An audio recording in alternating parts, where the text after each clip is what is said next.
There is a small region in the Middle East that controls a large part of the world's energy. This is the Strait of Hormuz. It is a narrow waterway between Iran and the Arab Gulf countries. At the narrow point, it is only a few dozen kilometers wide, but despite its size, it carries a huge amount of global trade.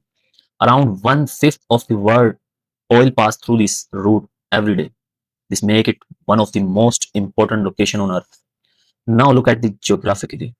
Iran sits on the northern side of this strait, across the water.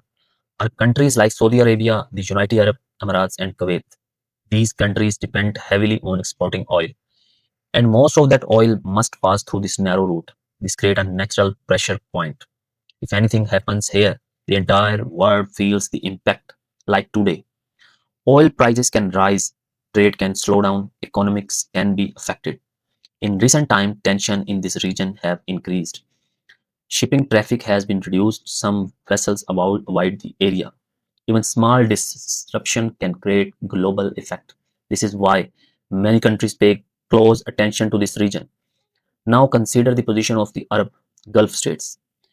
They are close allies of Western countries, especially the United States. They host military bases and rely on international protection for stability. At the same time, they are working to reduce dependence on the single route.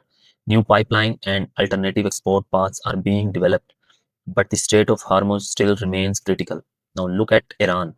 Iran geographically gives it a strategic position. It does not need to control the entire ocean. It only needs influence over this narrow passage. This creates leverage, but it also creates risk because any disruption here affects not only other countries but also Iran itself. Oil markets react quickly to tension in this region. Price can rise sharply.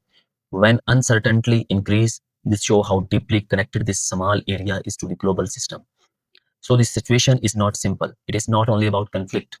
It is about geographically energy and global dependence. A narrow waterway with worldwide consequences.